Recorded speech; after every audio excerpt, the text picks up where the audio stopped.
एक बार गलती से मैं एक लड़के से टकरा गई। मैंने तुरंत उससे माफी मांगी और जल्दी से वहाँ से चली गई। मुझे बिल्कुल अंदाजा नहीं था कि वह छोटी सी टक्कर सीधे उसके दिल पर असर कर जाएगी। कुछ समय बाद हम फिर से टकराए, लेकिन इस बार उसने मुझसे बात करने की कोशिश भी नहीं की। संयोग से वही लड़का हमारे स्कूल में नया ट्रांसफर स्टूडेंट बनकर आया और मेरा डेस्क मेट बन गया। उसे पहचानते हुए मैंने खुद फैल करके अपना परिचय दिया, लेकिन उसने बहुत ठंडा व्यवहार किया।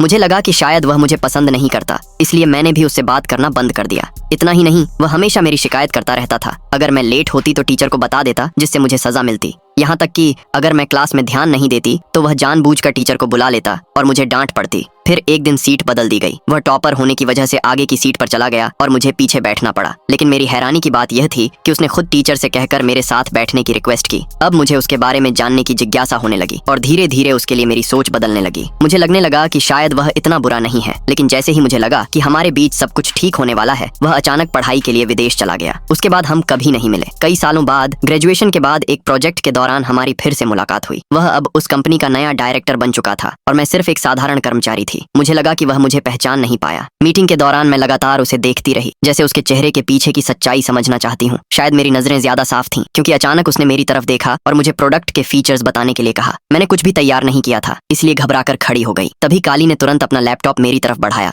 उसकी पीपीटी की मदद से मैंने किसी तरह प्रेजेंटेशन पूरा किया। हैरानी की बात यह थी कि मेरा प्रपोजल उसी ने पास कर दिया। अपने शक को दूर करने के लिए मीटिंग के बाद मैं अकेले उससे मिलने गई और उससे सवाल किया, लेकिन उसने हर बात का जवाब बहुत प्रोफेशनल अंदाज में दिया। उसका व्यवहार इतना औपचारिक था कि मैं और ज्यादा उलझन में पड़ गई। फिर भी मैंने हार नहीं मानी और उसे परखने की कोशिश जारी रखी। अगले दिन मीटिंग के दौरान मैंने चुपके से उसकी एक फोटो ली